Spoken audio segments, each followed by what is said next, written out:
Okay, when you're adding these, you need to line up the exponents, and they don't always have something that lines up. So I'm going to put the 7x to the 5th in front minus 5x to the 4th plus 2x minus 9. And I'm going to line it up under that first term. If you notice, 3x squared doesn't have anything that it matches with. So your total is 7x to the 5th plus 5x to the 4th plus 3x squared minus 3x minus 5.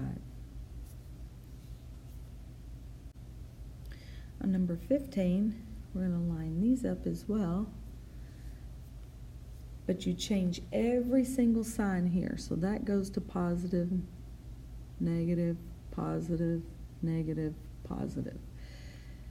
So there's not a negative 6x to the 4th, so I'm going to put it in between here.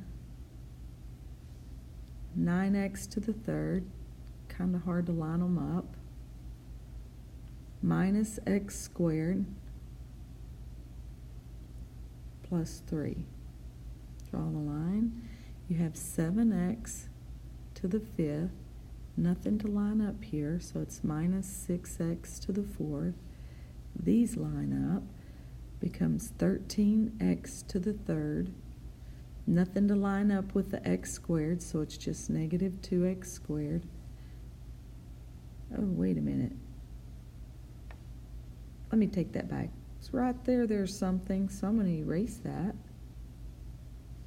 I just didn't see it. Negative 2x squared minus x squared is negative 3x squared. That's the exponent 3. Nothing to line up here. And so that's plus 12x. And then the number is plus 8.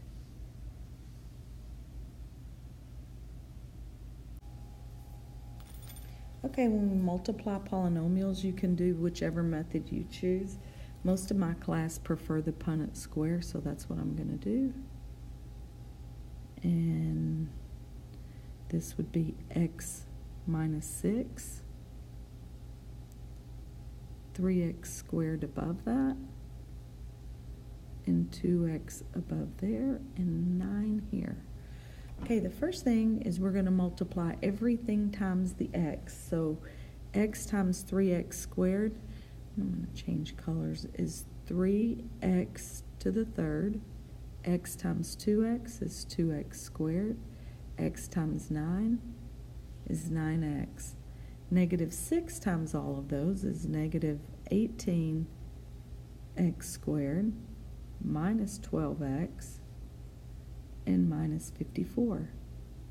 Okay, you multiply that, fill in the box, and you add to take it out. Well, you have a 3x to the 3rd, and there's nothing to combine with it. But you have negative 18x squared and 2x squared, which makes a negative 16x squared. Negative 12x plus 9x is negative 3x, and then negative 54. And that looks like a 64, but it's not. It is negative 54. And that's it. When you have three terms you're multiplying together and you're using the Punnett square, you're just going to have to do the first two first. And it really doesn't matter which two. But I'm doing 3x plus 5 and then times x minus 4. That's 3x times both of the top terms, and that's 3x squared minus 12x.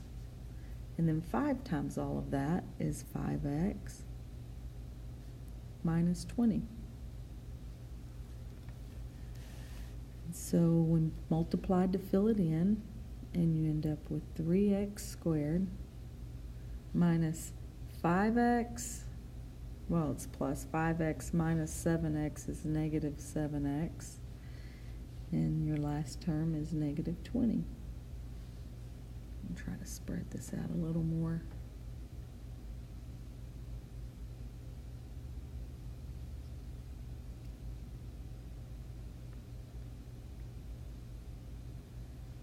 Okay, so I multiplied the first term. Now I have to multiply times the last ones. 4x times 3x squared is 12x to the third. 4x times negative 7x is negative 28x squared. 4x times negative 20 is negative 80x. And 1 times that top term is just that top term, so that one's easy.